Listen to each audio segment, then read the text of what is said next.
मुलांनो, आज आपण त्या दिवशी लेक्चरला आपण जनसेवा हीच ईश्वर सेवा हा वैचारिक निबंधाचा प्रकार त्या दिवशी आपण पाहिला होता. त्याचे पॉईंट जे आहेत आपण एक्सप्लेन केले होते की कशा प्रकारे वैचारिक निबंध जो आहे तो लिहायचा, कोणकोणते पॉईंट कशा प्रकारे एक्सप्लेन आपण करू शकतो हे आपण लास्ट पिरियडमध्ये पाहिलं होतं. तर आज आपण प्रत्यक्षात निबंध जो आहे तो आज आपण लिहिणार आहोत. निबंध आपण लिहिला, पॉईंट आपण पाहिले होते ते जनसेवा हीच ईश्वर सेवा असं आपल्या निबंधाचं नाव होतं. आज आपण त्या पॉईंटच्या आधारे हा निबंध जो आहे लिहिणार आहोत. तर कशा प्रकारे पॉईंट आपण एक्सप्लेन करू शकतो, सुरुवात कशा प्रकारे करू शकतो, त्यानंतर मध्य कशा प्रकारे पॉईंट आपण एक्सप्लेन करू शकतो, पॉईंटचं स्पष्टीकरण आपण करू शकतो आणि त्याचबरोबर परिणामकारक शेवट हा कशा प्रकारे लिहायचा असतो हे सुद्धा या निबंधातून आपण आज पाहणार आहोत. तर पहिला परिच्छेद जो आहे कशा प्रकारे बघा लिहिलेला आहे, जनसेवा हीच ईश्वर सेवा. हा सुविचार आपल्या सर्वांनाच माहिती है. ये सुविचार जो है हम सभी जानते ही हैं, परिचित है इस सुविचार से कि मानव सेवा ही ईश्वर सेवा है. परंतु या सुविचाराची आपल्याला सत्यता व वास्तवता पटवून दिली ती संत गाडगे महाराजांनी. लेकिन इस सुविचार की सत्यता यानी सच्चाई और वास्तवता यानी कि रियलिटी क्या है, खरं पटवून दिली यानी उन्होंने हमें ये बताया और दिखा दिया कि सही मायने में इस सुविचार को किस प्रकार से अनुकरण करना चाहिए, अवलंब इसका किस प्रकार से अपने जीवन में इसका अनुकरण किस प्रकार से करना चाहिए.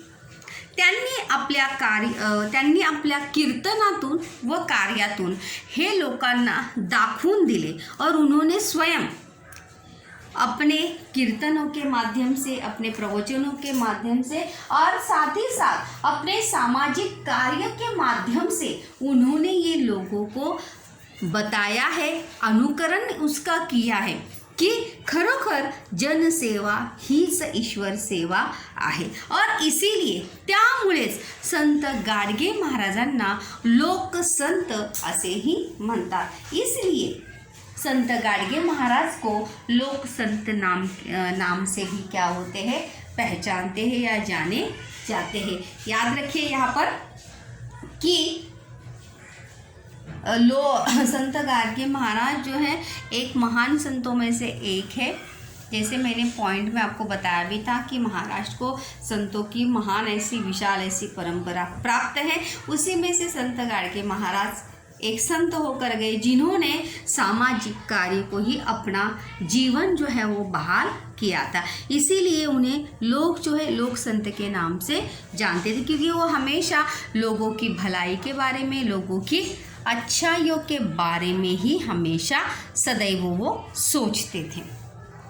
चलिए, अभी तो ही हो गया प्रस्तावना का पैराग्राफ. अभी जो है हम पॉइंट जो है किस प्रकार से यहाँ पर एक्सप्लेन किए हैं मैंने, ये आपको यहाँ पर देखना है, पाहायचं आहे आपल्याला कशा प्रकारे आपण जे आहे हे पॉइंट. तर बघा, सर्व श्रोते, यहाँ पर हमने पॉइंट में भी देखा था कि किस प्रकार से गाडगे महाराज के ऊपर ही आधारित, देखो पॉइंट के आधार पर ही हमें इसको लिखना है, तो पॉइंट वहाँ पर आने चाहिए. तो सर्व श्रोते यानी जो प्रवचन या कीर्तन सुनने के लिए आए थे, सर्व श्रोते गाडगे बाबांची आतुरतेने वाट पाहत होते. सभी श्रोता जो है गाडगे महाराज का बेसब्री से इंतज़ार कर रहे थे. आज त्यांना बाबांचे दर्शन तर घडणारच होते. आज उन सभी को गाडगे महाराज का दर्शन तो होने वाला ही था, परंतु त्याचबरोबर त्यांचे कीर्तन पण ऐकायला मिळणार होते. लेकिन साथ ही साथ उन सभी को संत गाडगे महाराज का कीर्तन यानी प्रवचन भी उन्हें सुनने के लिए मिलने वाला था। मतलब आज दोनों योग जो है जुड़कर आए थे, उनका दर्शन, उन्हें स्वयं अपने आँखों से देखना और उनका कीर्तन सुनना। परंतु अजूनही बाबा, कीर्तनाच्या बाबा म्हणजे संत गाडगे महाराज, परंतु अजूनही बाबा, देखो ये सभी पॉइंट, ये सभी बातें जो हमने लिखी है यहाँ पर निबंध में, ये सभी चीज़ें जो है वहाँ पर पॉइंट में हमने देखी थी। परंतु अजूनही बाबा कीर्तनाच्या ठिकाणी पोहोचले नव्हते। ये एक घटना, एक प्रसंग के माध्यम से हम उसको निबंध को जो है आगे बढ़ाएंगे, लेकिन वहाँ पर समय, कीर्तन का या प्रवचन का समय होने के बावजूद भी संत गाडगे महाराज जो है वहाँ पर कीर्तन के जगह पर जो है वहाँ पर अभी तक पहुँचे नहीं थे। इसीलिए सभी लोग उन्हें ढूंढते हुए नदी के किनारे जो है वहाँ पर जाते हैं और उन्हें पता चलता है कि संत गाडगे महाराज जो है वो कहाँ पर है, नदी के किनारे है, नदी के किनारे है। तभी तेव्हा बघा, तेव्हा सर्वजण नदीकडे गेले। तो वहाँ पे जितने भी श्रोता सभी जो एकत्रित थे वो सभी लोग नदी की तरफ जाते हैं। बाबा तिथेच होते, गाडगे महाराज तिथेच होते। सर्वांनी बाबांना विनंती केली, सभी ने संत गाडगे महाराज को रिक्वेस्ट की, विनंती की। बाबा, देखो डबल इन्वर्टेड कॉमा में आया, बाबा भजनाची वेळ झाली, येताय ना? क्योंकि सभी लोगों को ये पता था कि संत गाडगे महाराज जो है, अगर आपने प्रवचन या कीर्तन सुना होगा तो उसमें भजन भी होता है प्रवचन के साथ साथ। तो इसीलिए लोग कहते हैं बाबा को कि बाबा भजनाची वेळ जी आहे, भजन म्हणजे देवाचं गाणं, भक्तिगीत जिसे कहते हैं हम। अरे बाबांनो, मग हे काय? पहा पुढे संत गाडगे महाराजांनी काय उत्तर दिलेलं। ये घटना प्रसंग है वहाँ पर जो उस समय घटित हुआ था। अरे बाबांनो, मग हे काय चाललंय? तभी संत गाडगे महाराज उन लोगों को कहते हैं कि अरे मग हे काय चाललंय? मी भजनच करतोय। मैं क्या कर रहा हूँ? भगवान की आरती ही कर रहा हूँ, गाना ही गा रहा हूँ भगवान का। ही देवाचीच पूजा चालली। बघा, संत गाडगे महाराज जो है उन लोगों को, वहाँ पे जो लोग उन्हें बुलाने के लिए गए थे, उन्हें कहते ही देवाचीच पूजा चालली, भगवान की ही पूजा चालू है। सारे चकित होऊन, देखो वाक्य प्रचार का यहाँ पे उपयोग किया है, सारे चकित होऊन बघतच राहिले। सभी जो है चकित होकर, चौंक कर, आश्चर्य होकर, अचरज में आकर सभी लोग संत गाडगे महाराज की तरफ देखते ही रह जाते। कारण काय कारण होतं बघा ते?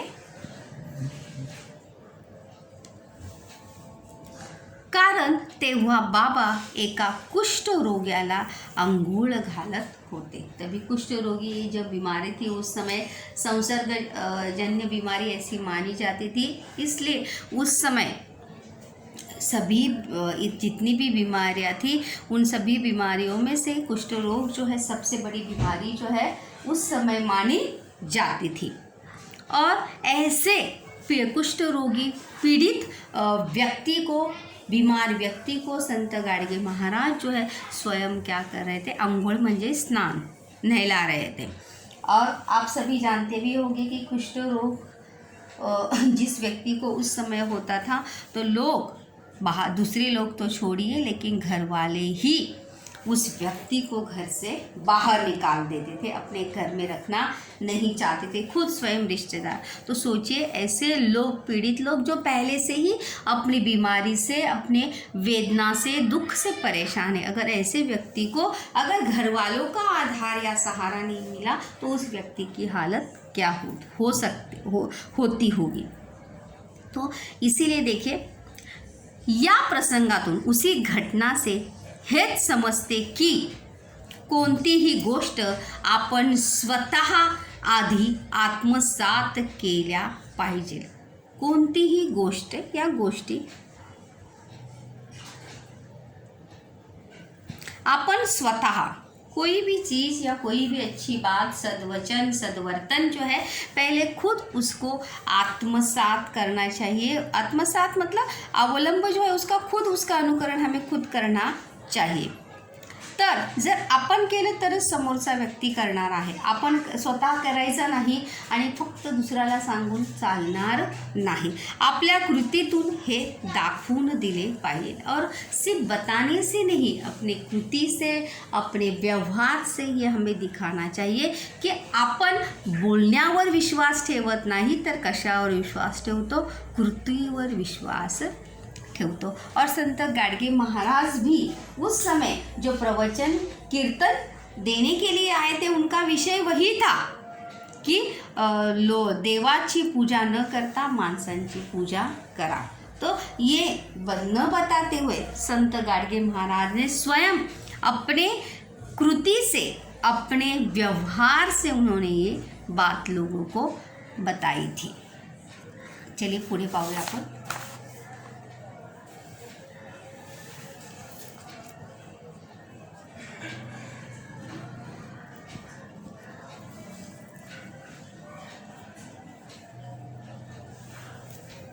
त्यामुळे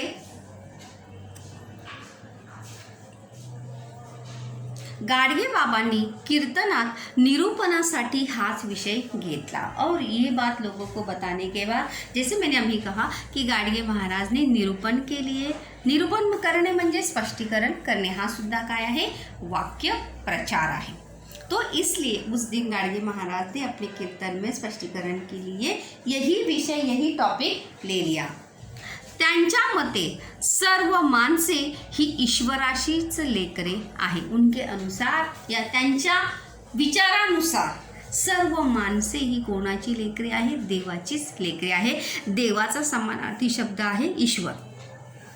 आपण ईश्वर ईश्वर हा शब्द इथे वापरला आहे कारण की आपल्या निबंधाच्या विषयामध्ये कोणता शब्द आला होता, ईश्वर, म्हणून आपण निबंध लिहिताना ईश्वर ईश्वर हाच शब्द या ठिकाणी वापरलेला आहे। सर्व माणसे ही देवाचीच विविध रूपे आहेत। सभी लोग जो है भगवान के ही रूप है या भगवान के ही प्रतिरूप है।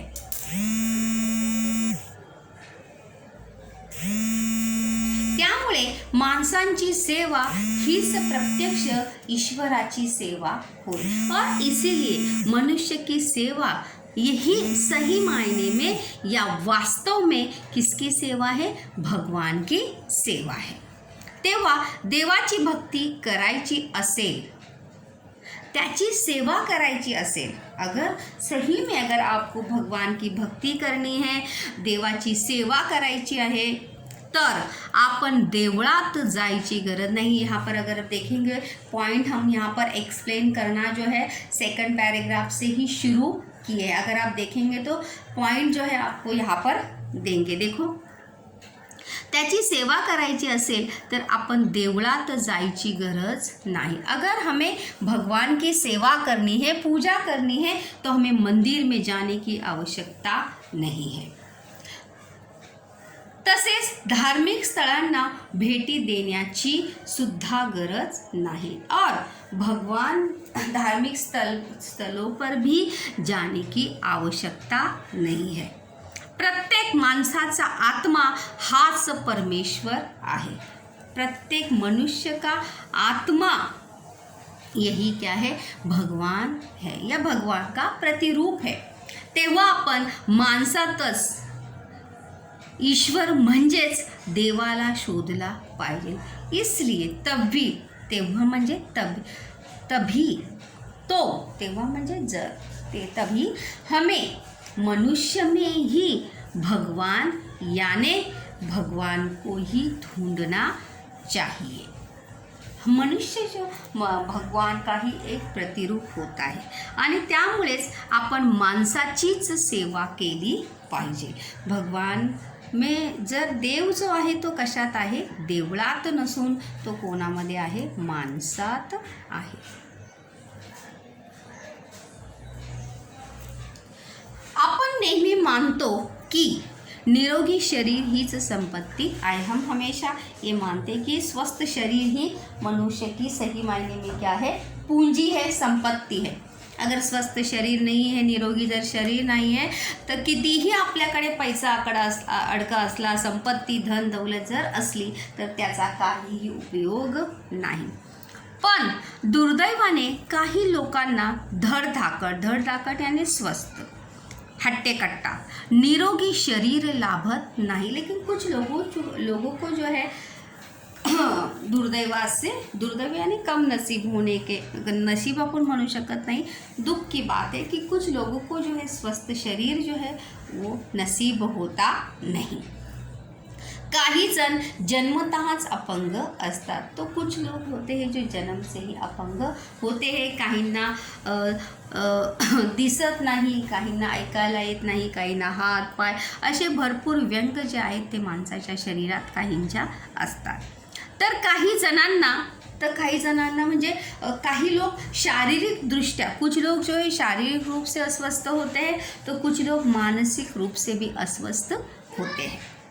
तर काही जणांना वेगवेगळ्या रोगांनी ग्रासलेले असते, तो कुछ लोग ऐसे भी होते हैं जो अलग अलग बीमारियों से क्या होते हैं, त्रस्त होते, रोगांनी ग्रासलेले असतात। त्रस्त होना, परेशान होना। ज्येष्ठ नागरिकांना त्यांचे शरीर साथ देत नसते। ज्येष्ठ नागरिक म्हणजे कोण, जे म्हातारी माणसं आहेत, त्यांना आपले शरीर जे आहे ते काय होत असतं, साथ देत नसतं। मतलब हमेशा देखो जब बूढ़ापा आता है तो बहुत सारी बीमारियां जो है अपने साथ लेकर आता है, बहुत सारी कमज़ोरियाँ मनुष्य के अंदर आती है। कुछ लोग ऐसे भी होते हैं कि जो उनका पूरा बुढ़ापा जो है दूसरों के ऊपर निर्भर होने में ही चला जाता है।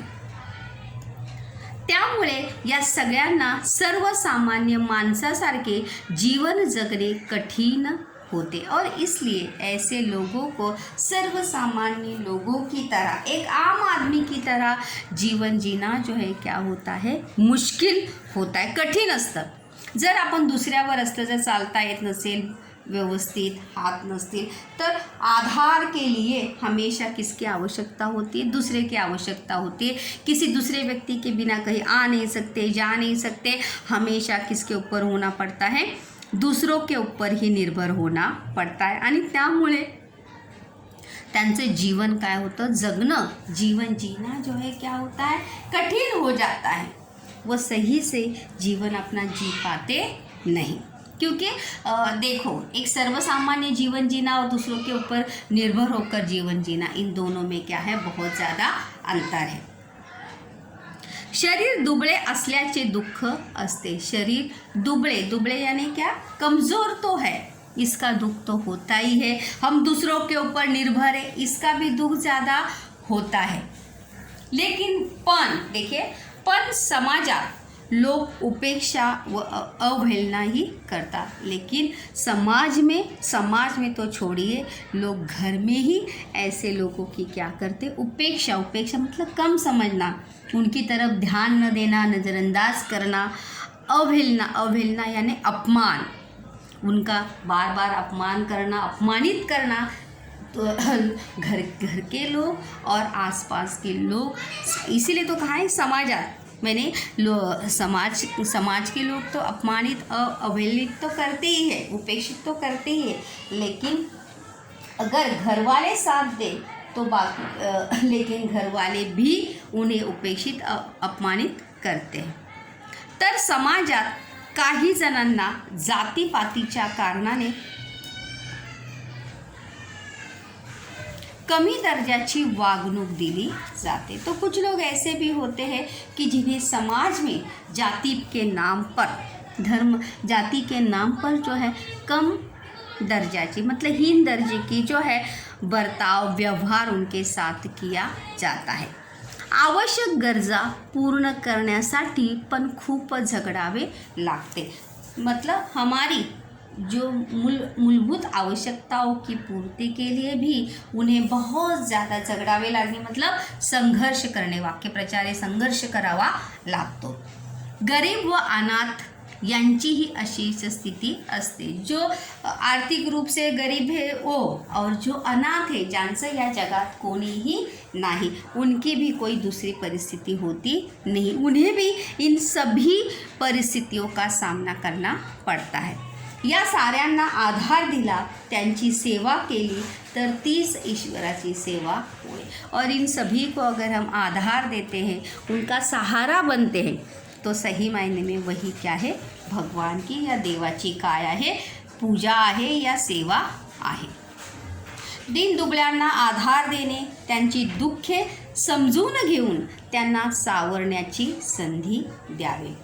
जो दीन दुबळे मतलब जो गरीब है, जो लाचार है, बेबस है, उन्हें आधार देकर उनके मुसीबतों को, दुखों को समझकर उन्हें उभरने का अवसर देना चाहिए। तेव्हा आपण सर्वांनी त्यावेळी सांगितलेल्या, त्यावेळी म्हणजे संत गाडगे महाराजांनी सांगितलेल्या या सद्विचारांचा अवलंब आणि अनुकरण आपल्या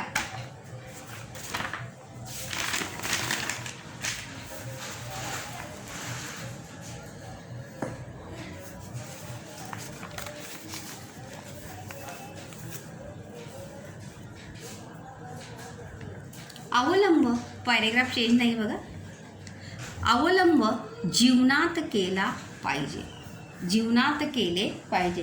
देव हा शेवटचा पॅरेग्राफ आहे एक्सप्लेनेशनचा, समारोपाचा। देव हा देवळात नसून माणसात आहे। भगवान जो है मंदिर में न होकर किस में निवास करते हैं, मनुष्य में निवास होता है। देव हा दगडात नाही, देव कशात आहे, माणसात आहे। याची जाणीव जर सर्वांना झाली तर आपल्या आसपास कोणीही दुखी राहणार नहीं। अगर इसका एहसास अगर हम सभी को होता है तो हमारे आसपास कोई भी दुखी जो है वो रहेगा नहीं। सर्वजण काय असतील, आनंदी असतील। तेव्हा चला तर आपण सर्व संत गाडगे महाराजांनी सांगितलेल्या सुविचाराचा अवलंब करून माणसाला माणूस म्हणून वागणूक देऊया। तो चलिए हम सभी लोग संत गाडगे महाराज ने जो सुविचार हमें बताया है, जो सद्विचार हमें बताया है, उसको अवलंबित करते हुए, उसका अनुकरण करते हुए माणसाला माणूस म्हणून, मनुष्य को मनुष्य समझकर वैसे उसके साथ वैसा बर्ताव करेंगे। प्रत्येकाचा आदर करूया, सबका सम्मान करेंगे। मदतीचा हात देऊन जीवनात पुढे जाण्याची संधी देऊया। मदत का हाथ देकर, सहारा देकर जीवन में आगे बढ़ने का अवसर देंगे। जनसेवा हीच ईश्वर सेवा हे व्रत आपण सर्वांनी आत्मसात करूया। और जनसेवा हीच ईश्वर सेवा है, ये व्रत, ये नियम हम सभी आत्मसात, आपण सर्वांनी आत्मसात करूया। हे आज्ञार्थी वाक्य बघा।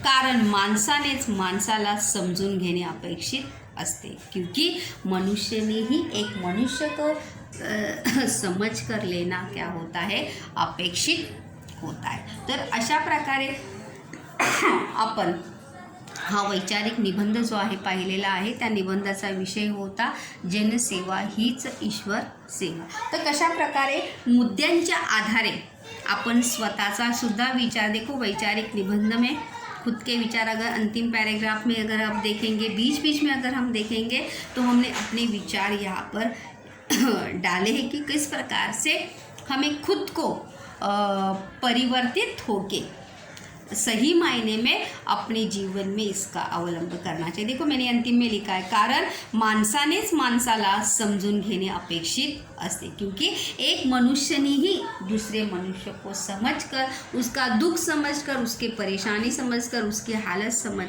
लेना क्या है, अपेक्षित असते। मतलब यही होना चाहिए, क्योंकि पत्थर तो समझेगा नहीं, तर माणसानेच माणसाला समजून घेणे गरजेचं आहे, तरच आपल्या आसपास कोणीही दुःखी, कष्टी आपल्याला दिसून येणार नाही. चला तर या सर्वाचा अवलंब आपण आपल्या जीवनात करूया.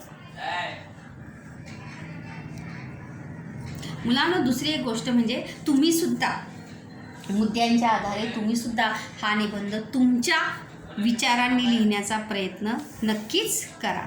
अगर आप देखेंगे इसमें से जो मैंने लिखा है इसमें से कुछ लेकर आप अपने विचार उसमें डालकर ज़रूर इसको ट्राय करिए लिखने का. की वैचारिक निबंध म्हणजे तुम्हाला काय वाटतं, संत गाडगे महाराजांनी जी सद्वचन सांगितलेले जो सुविचार सांगितलेला है उसके बारे में आपको खुद को क्या लगता है, आप ज़रूर उसमें लिख सकते हैं.